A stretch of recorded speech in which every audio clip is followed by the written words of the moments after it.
Welcome to a new edition of the Neon Jazz Interview Series with producer and host Tom Gouker of Something Came from Baltimore. It is a jazz, blues, and R&B podcast and radio show, and it is not really about Baltimore. He has spent the last 6 years amassing listeners to his unique blend of radio and interviews. Tom reached out to Neon Jazz as two like-minded hosts going for the same sort of goals in different parts of the American map, with cities steeped in jazz talent and history. We are cross-pollinating our advertising and stories. You will hear more about this show on Neon Jazz, and we decided it was a great idea to learn more about Tom and the cities we respectively live in. As a result, we talked about the top 5 jazz acts in both Kansas City and Baltimore, along with so much more. Dig this interview. First and foremost, to say thank you for reaching out, finding me, and I've really had a chance to delve into what you're doing, and it's so good to have a like-minded individual out there, working for, the world of jazz and blues and beyond. So thank you for reaching out. And I want to know, first and foremost, when you were a kid, we know what you're doing now. What did you want to do? What was your dream when you were a kid? I was that kid who was left at the record store shop. When my mom would go shopping, I'm like, just leave me at the record store. And I'd look at every single record. I DJ'd at high school dance parties. I DJ'd at college. I was a store manager at Camelot Music, if you can remember that, in Record Town. I programmed music at the college radio station. I did production at QVC. I worked at CD Now, which is now defunct. Volunteered and then got hired as a part-timer at Live in the World Cafe. Volunteered and then started having a show at Morgan State Radio, Jazz 101. So my desire to be in entertainment and music was high, but when I got out of college, either my ability to believe in myself was low, or I just needed money.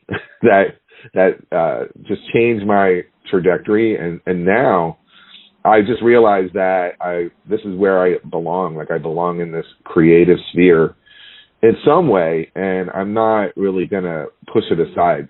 So I do have to make money. I do have a full-time job, but I really am focused on feeling more creative and really pushing the boundaries of what I've done. And I guess in the last 5-6 years, when I had the podcast, I wouldn't tell anyone that I had one. And now any person that walks by me, I'm like, I got a podcast. So I've come a long way, from that time period. So Something Came from Baltimore has been on for 6 years now. And in this process, as you've explained kind of your history leading up to now, what's been the most surprising part of authoring your own entity and talking to musicians and kind of being in control of something that really brings more attention to a music that you love? Well, there are bucket list moments where I freak out and I'm like, oh my God, I can't believe I'm talking to Joe Lovano, or Ali Shaheed Muhammad from A Tribe Called Quest, or Mike Watt, the bass player from the Minutemen. They're like, oh my God, I can't believe I'm talking to a hero, like people that I totally respect. Oh, Terrence Blanchard. There would be another one that freaked me out. So just the personal high to do that is exciting. What I found in the last 6 years is that I'm really focused on what's going on now in jazz world. And I found that the international world, the people who are in international countries, are really being very creative and exciting. So I'm focusing a lot on that. I'm working on people who are really recording.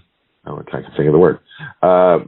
Experimental music, which doesn't really translate well in interviews because it's like, hey, we just did this live in the studio, and then I'm like, okay, well, we're going to play 15 seconds of this, 20-minute song. So it doesn't translate that well, but I'm giving it a shot. And I just feel that now I'm a part where people trust me enough that if I'm focusing on an artist, that this artist is high quality, because I won't put on anything I don't like. what I've noticed too, along those lines is that there's been a level, especially over the pandemic, a level of electronica and a level of, people pushing boundaries that you may not have ever heard before. Have you noticed that kind of innovation going on? I mean, that's the thing I heard from musicians. You just wait until we're done with this pandemic to hear what's coming out. And it's been coming out. Maybe we're too close to this time period still, but it seems like it's happening. It's interesting how pieces are moodier, because the pandemic was really kind of, very scary for us. It was, it was like something we've never experienced before. So when it came to musicians, people were just sat at home.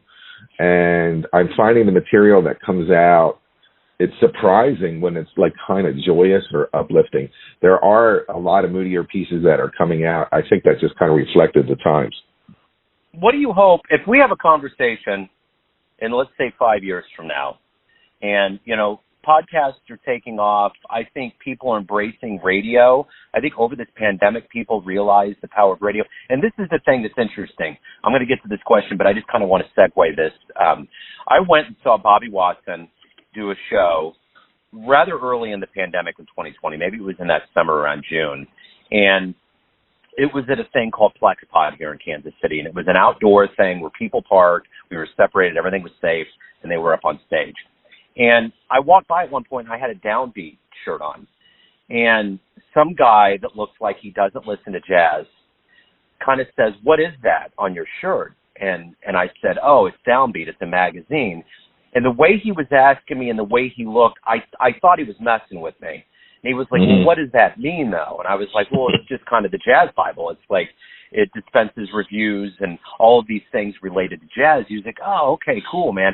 And I could tell after I answered that, he was real, and he was genuinely asking me this. As I talked to him, he's there with his 16-year-old daughter.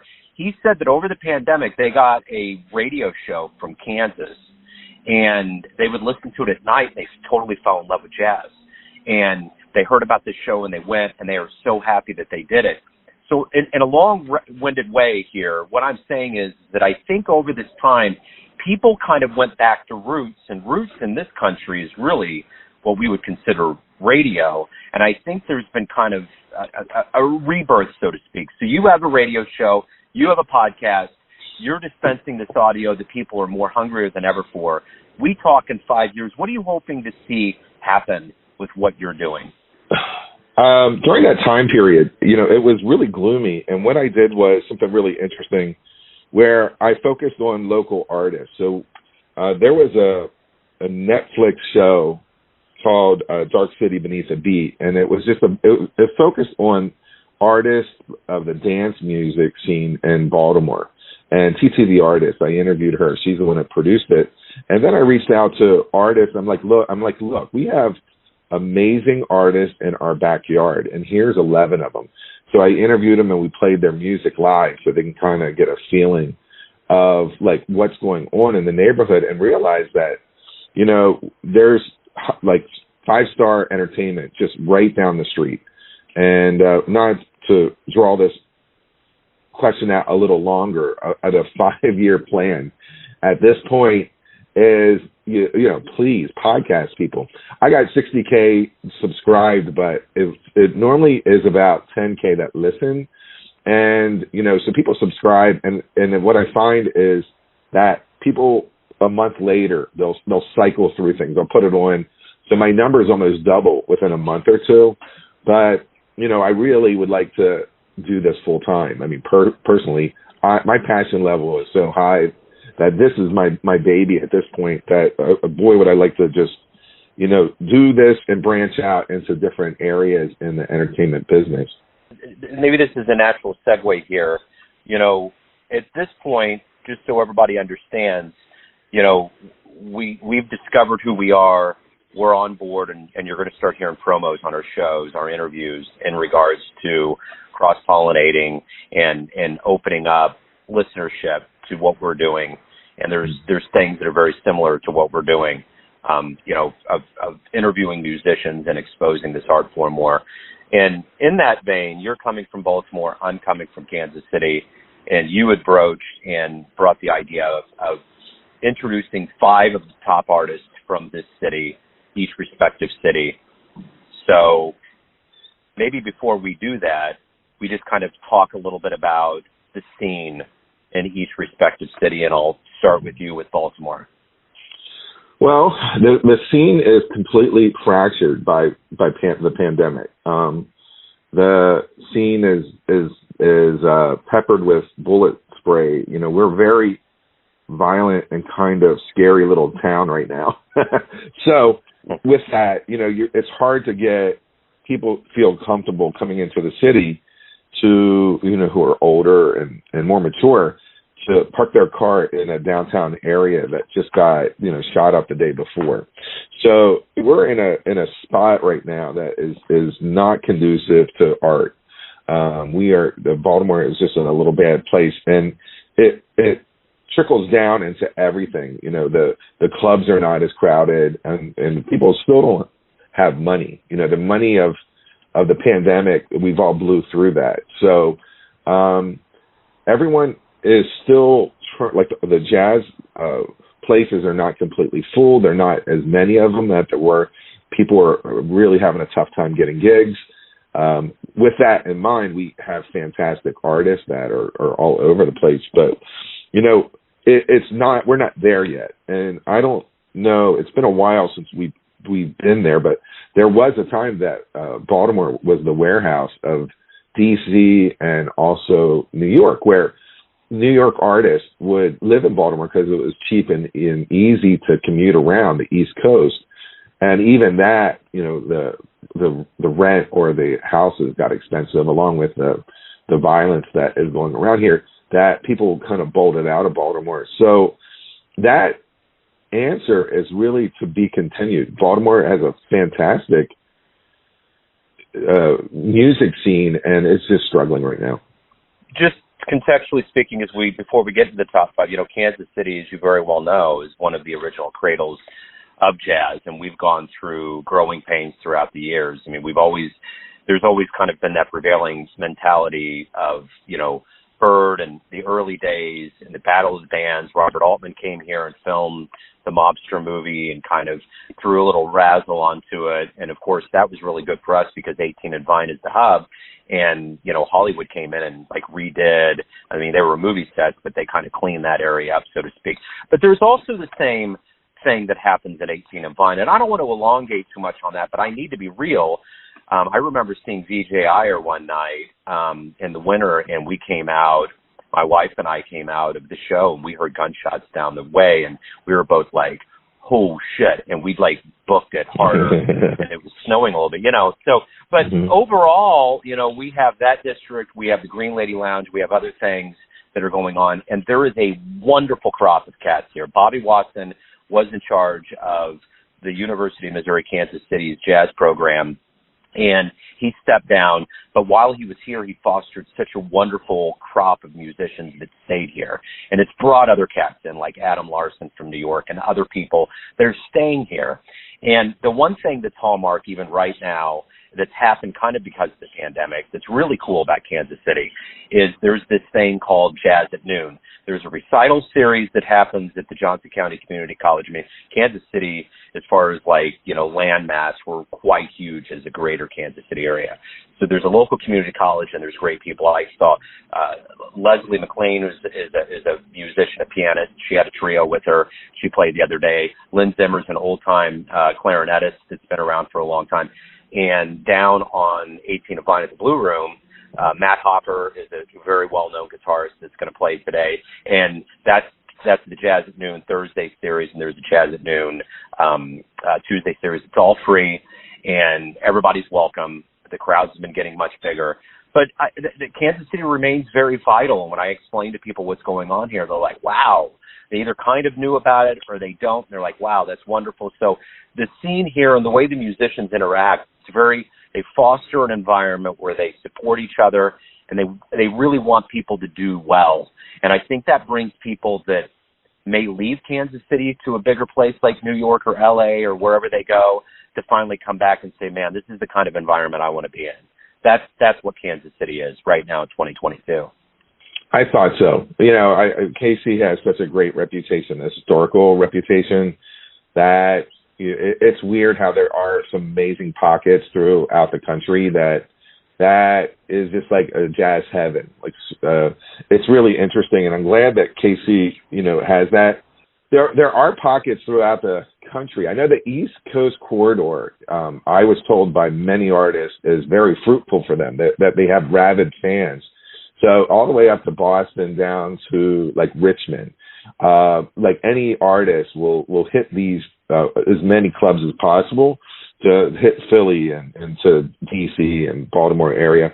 There are some people who will hit Columbia, Maryland, which is like 12 miles away from Baltimore, then Baltimore, and then also DC.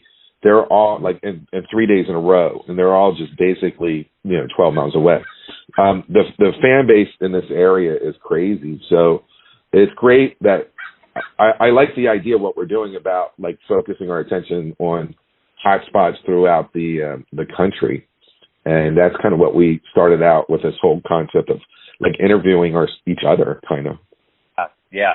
So we have a top five, and I think the thing that I ran into that I want to make very clear as I get into this top five is, I think sometimes when you do these lists, and I noticed this when I interview musicians, I used to be like, I don't even know if I did do the question where I was like, what's the 5 albums that you would pick or whatever? It's such a hard thing to do. It's more of, what's the last thing that you listen to? What's the last thing you put on your turntable? Or what concert would you like to see if they come through live? Things like that open it up. So what I want to say with this top 5, and I'm sure you feel the same way, there is an enormous amount of musicians that exist within this Kansas City community. And what I've done for what we're doing here is I've pulled the 5 people out that I would say, if anybody was to come through town and they look through one of our dailies or Facebook events or whatever, these are the 5 people that I would highly recommend that are high octane, full on, great people that you have to see if you come and get involved with here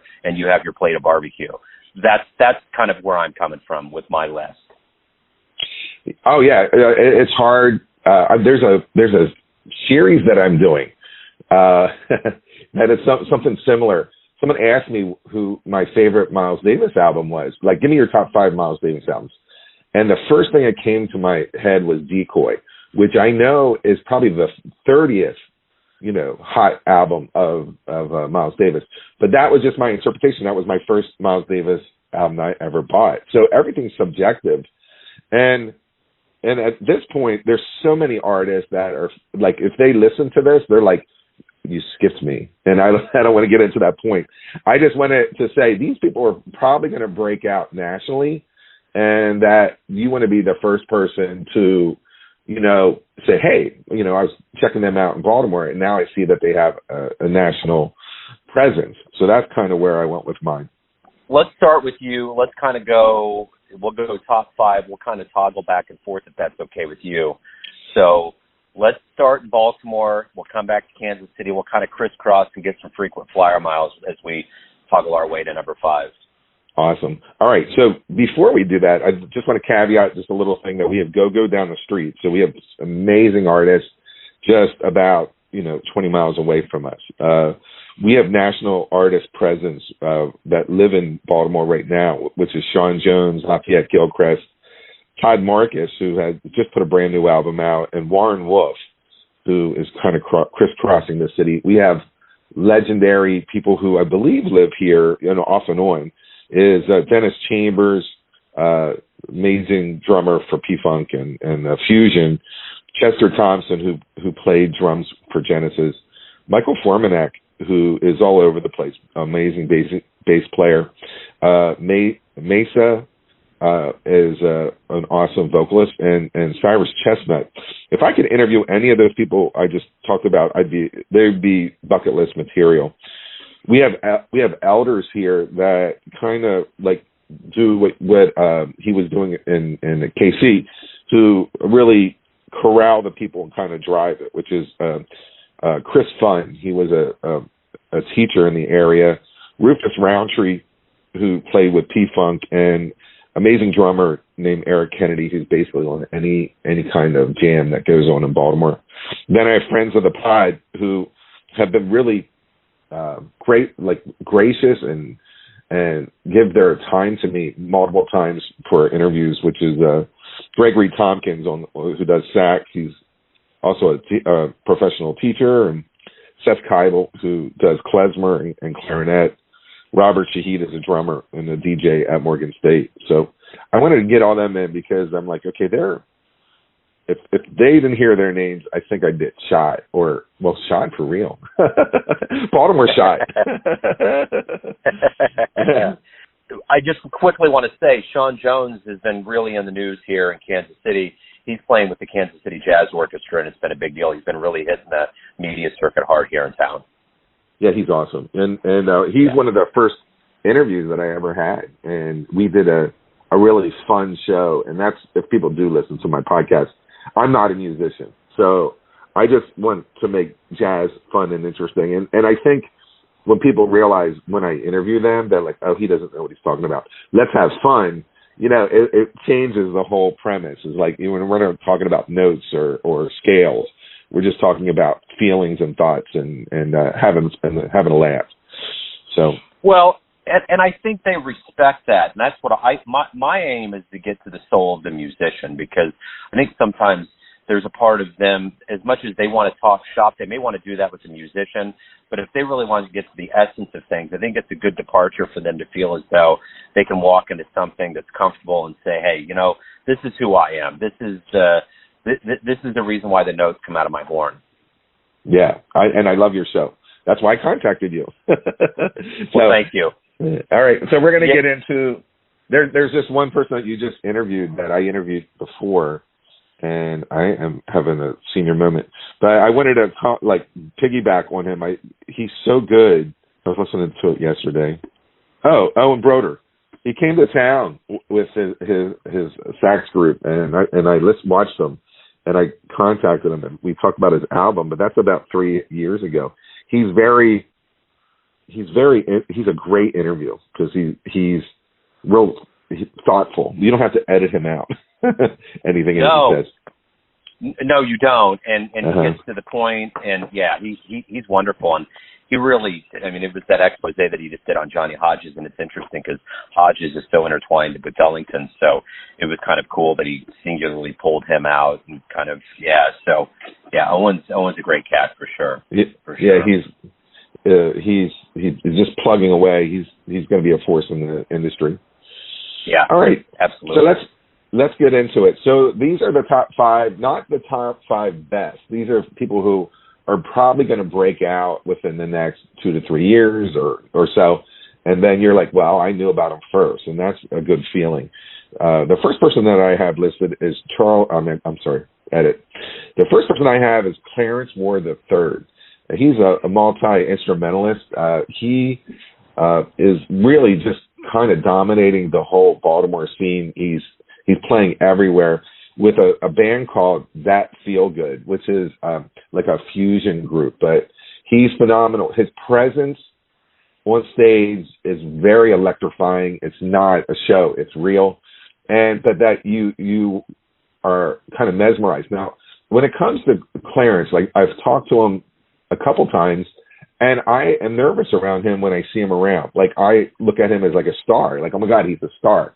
And I told him, I said, dude, I'm always going to act like you're a star, so just get over it. You're going to see me around. I'm going to watch all your shows, but I can't help thinking that you're a star. So that's a good thing. He just put out a new release. It's called Malignant Love. I know that they're working on some kind of documentary about him, and his personal backstory is fantastic and really interesting. Clarence Ward III. My list is really going to kind of begin with somebody that probably the world should know more about. They probably will, and he's referenced quite a bit here in Kansas City as being the best on the instrument, and that's Peter Schwamm. He plays the vibes and he plays the piano. He's a regular here.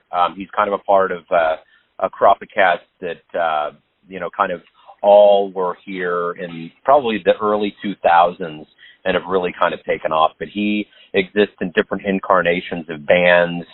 Herman Mahari is the trumpet player that's moved on to Paris. He still comes back to Kansas City. He's kind of a part of that group, but he is wonderful with what he does. He does both, the acoustic vibes and the electronic. And here at Neon Jazz, we have a very defined bias for vibes. We love them.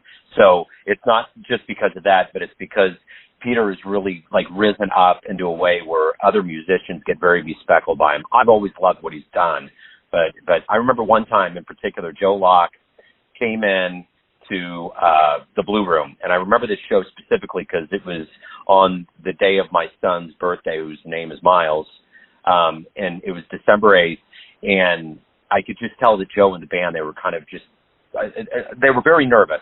And I had never really met him in person, but we met, and he was wonderful. And I kind of heard through the grapevine that they were waiting for a set of vibes to come through. And Peter had to do it, and his leg was broken. And it's cold out, and he comes in, and he brings it in. Somewhere in the shuffle of bringing the vibes in, it didn't happen for Joe.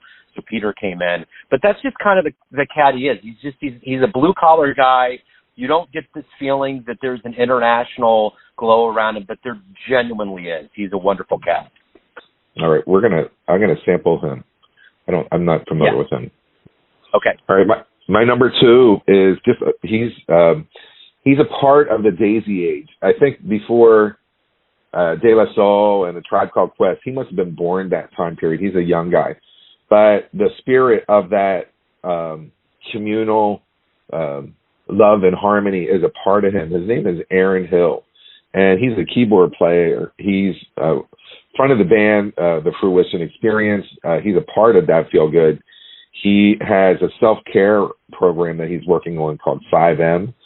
He's a mind, body, and spirit therapist, and he does something that I think is amazing. He does pop-up jam sessions throughout the city.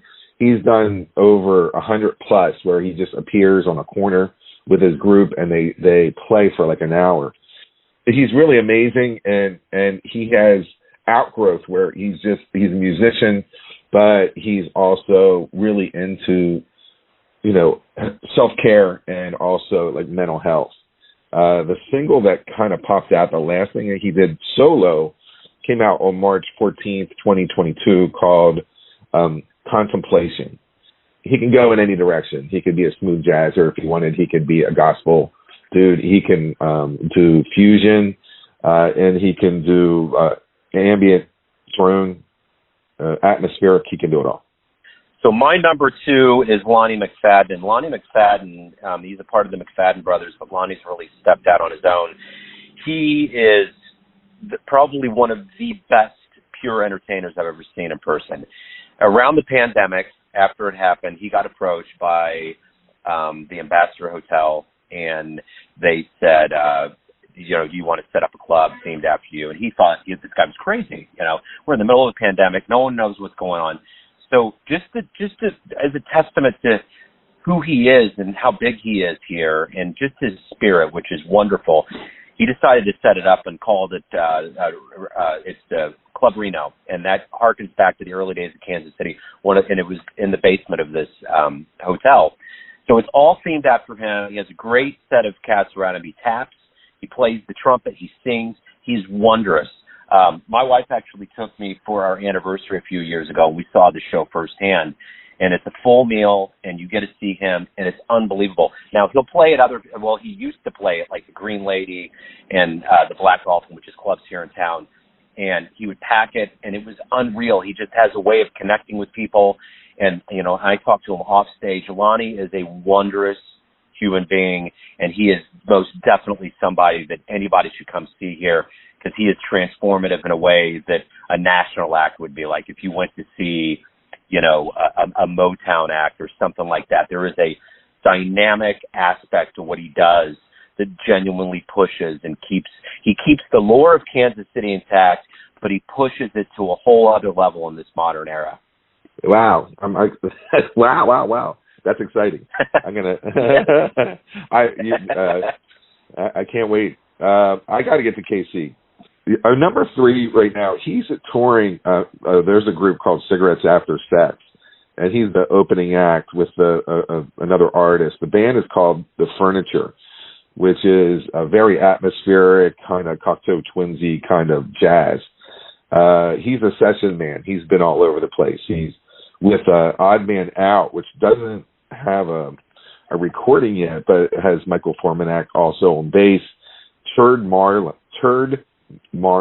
Yes, Turd Marlin is a band, and he's a part of that. John Dirk with the Mike Cool duo.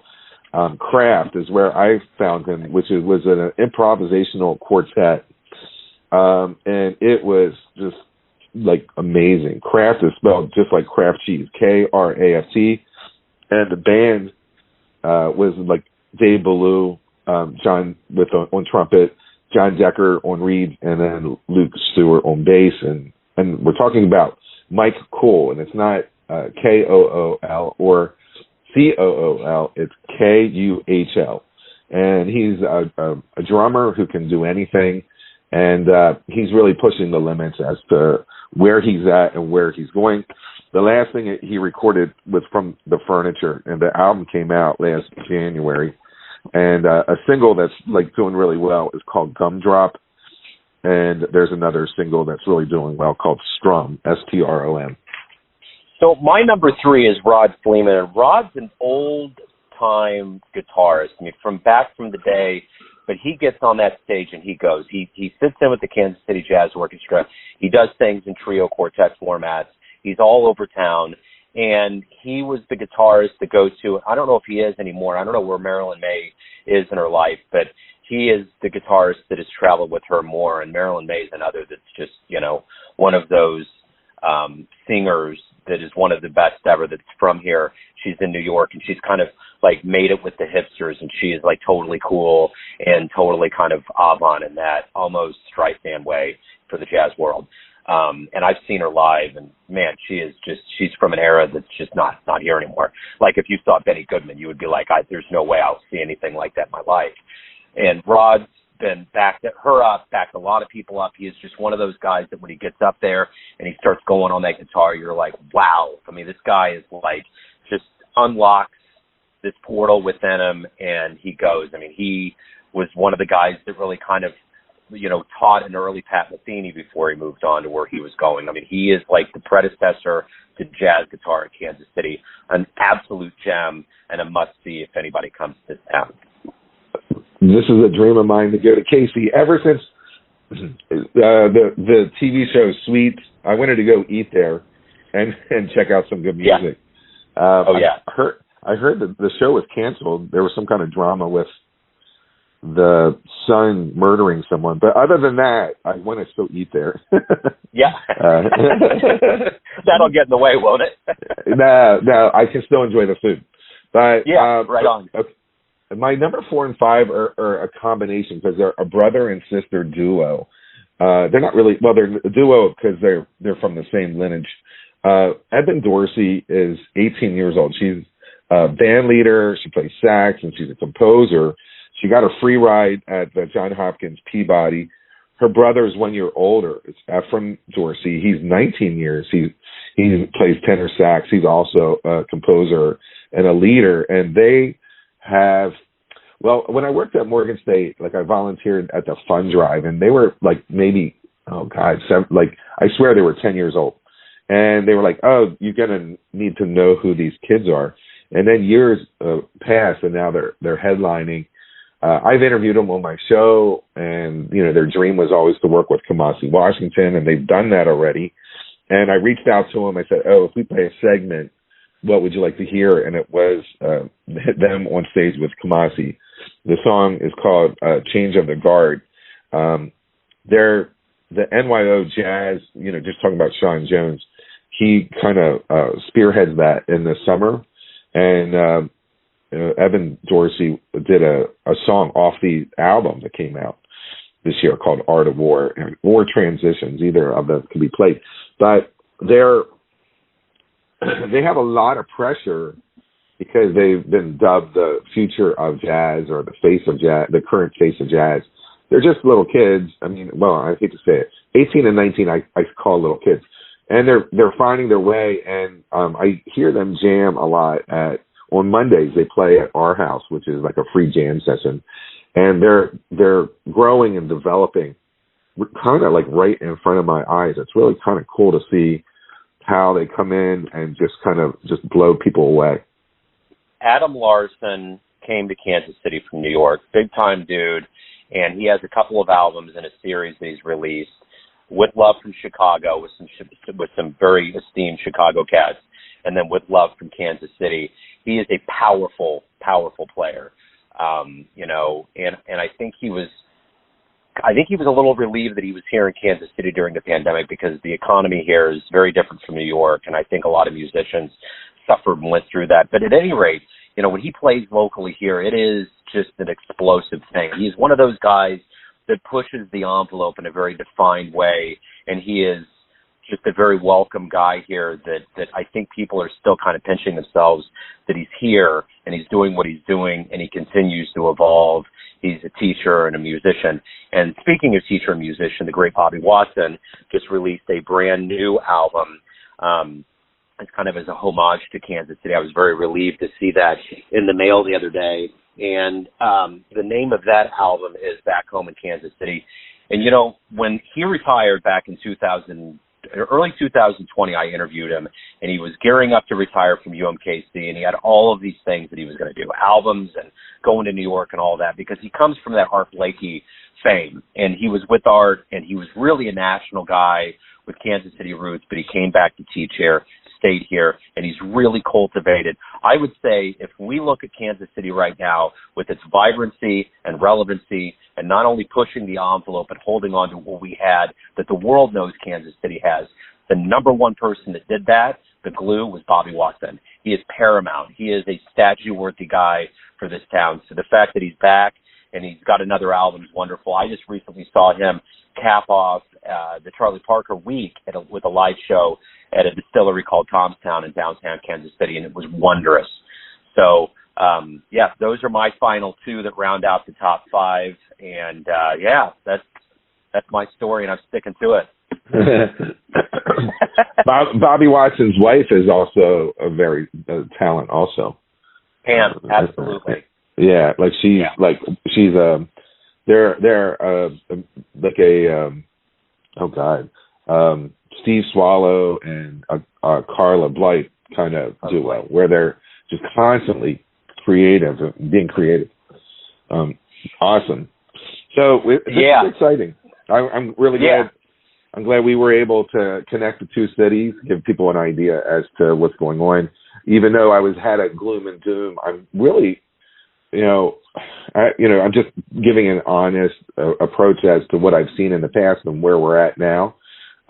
We have brighter days ahead, and we have just a rabid fan base, and we have DC down the corner that just is a melting pot of just really some amazing music. Yeah, it's interesting. And before we leave and depart Carla Bley, I actually landed an interview with her a while back, and it was serendipitous. It was almost like something that just the stars aligned. That interview to this day is one of the most mind-blowing interviews I've ever had. I mean, she truly, in word, is the epitome of what she does to music. It's like there was a couple of times where she would answer something, and it took me a couple seconds to respond. I was like, wow, But I will say that there are people in town that cover jazz that don't feel the way I do about the jazz scene. It can be very disheartening because the numbers are low. And but at the end of the day, I think that it is the melding of both of the worlds that exist. And I find that doing Neon Jazz is that when I hear jazz shows, sometimes it's like we do kind of get bespeckled by this old world that used to exist in jazz, but it's just as vibrant today. And I think stitching both of those together is very essential. Same thing with visual arts, too. You can't just say, oh, we're going to stop at Van Gogh. No, we have a lot of people that are doing things today in all kinds of artistic venues and menus. It just should continue to evolve, and I think that's what we both are celebrating, is the evolution of what we would consider one of America's very finest inventions, which is jazz music. Yeah. That it's you look at that art form. I totally agree. You look at the art form and you're like, okay, well, it's not it's not Blue Note Records from the 50s. There is amazing stuff going on right now, and that's the thing that gets me excited. Is like, what is going on right now, and the fusion of electronics and the ability to do like some avant-garde pieces, or and just kind of come up with some really creative ideas. It's pretty awesome. And I love I'm really focused on like European artists. This is not their medium, jazz came from America. And so they are, just, looking at things from afar and taking it in a different direction, which I think is even cooler. So it's not theirs, but, they have a lot of respect for it, and then they turn around and create something new and interesting. So I like that too. Yeah, and those European crowds genuinely have a love and zeal for jazz that just doesn't exist here. I mean, that's the beauty of what they're doing. And I was just thinking about Kamasi Washington, about modern jazz and where we're at. I think we all would hope that it would be more embraced by maybe younger audiences and more overall. And I remember my stepdaughter had a friend that knew I did a jazz show, and got very excited and said, I picked up this Kamasi Washington album. And I was like, all right, I mean, it's like those kinds of cats that are really blending a lot of things that I think Miles was trying to do towards the end of his life is happening, and that baton has been pushed on through Theo Croker and other cats that are doing things like that. I think it's very, very important, for us and what we do to shine a light on that. There was a Pluto Juice. There was I don't know if you're familiar with that. It's a super group out of New York. And I heard their album towards the beginning of the year, and I was like, wow, this is amazing stuff. And it's a super group, and they are making a sound that I've never heard before. I mean, it's sonically just all over the place, but right there in front of you. That it's like the future dancing in front of you. It's like a Twilight Zone episode, which I don't know how CBS ever agreed to run that show back in the day. It's like it's that cutting edge. But at any rate, it's good. It's good to see evolution and things moving. The part that we're dealing with or grappling with is the whole Spotify world. So, when I bought that Decoy album, I bought it with my own money. I took it home, and it was my only Miles Davis album. So I played it, nonstop and knew every single song and step by step. And so there was appreciation in a different way, and now we're in a Spotify world where I'm combing, playlists, and I'm like, oh, I like that song. Oh, I like that song. Who's that? So I don't know if I like it or I hate it. I can't decide. But the personalization of it becomes more of a less personalized and more of a melting pot where, okay, this vibe feels good. Oh, I like this.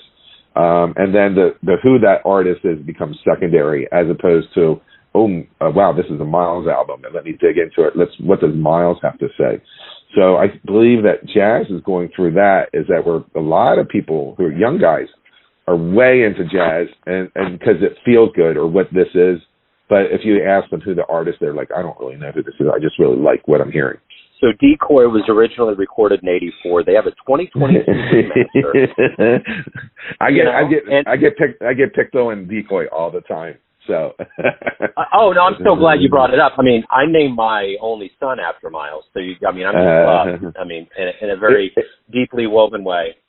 Wouldn't you say that that's probably in the top 30, like number 30 of the best albums of all time? Oh yeah. It's not great. Well, but the thing about Miles is that I think you really need to listen to it. And the irony of me saying that is this. Of all of the interviews that I've had, I don't like to go headlong into people that have been with Miles because it's just not fair to them. I want them to do it. But in roundabout ways, I can get them, or they on their own will start talking about Miles. And they talk about the thing that was the best about Miles Davis was that he could listen like no other. And it's weird to hear that, but it's very key into how he was so innovative. And I think that's the thing about Miles. If you listen to these albums that aren't way up on the list of things that people listen to, it's going to hit you. It will make sense, whether it's Bitches Brew or whatever it is. Sketches of Spain. It's like you just need to listen and see what he was doing. Why? Because he always assembled the best musicians that were alive on the planet at the time, and he had a sonic plan. It was a map, and if you really hone in, it'll make sense as to why it is what it is. Yeah, I agree. So, we're going to not use this part, but that's where I was like, I wrote down 30 albums of like a Michael Frank's album that I think is amazing, that is not like no one else would think is amazing. So it was just a matter of, through being a music fan, just falling in love with something. And I was like, oh, I want to do that next year, where I pop in, instead of an interview, just like a 15-minute blurb of, talking about Decoy and why it's great for me.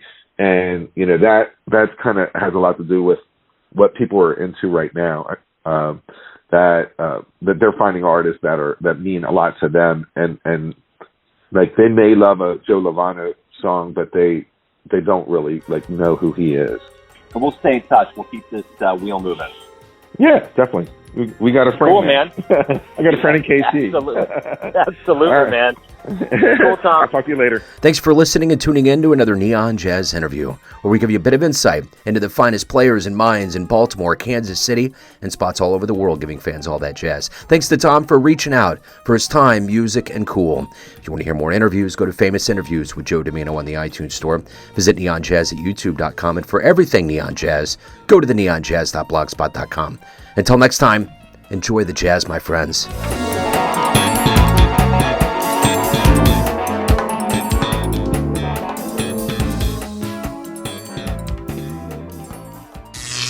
Neon Jazz.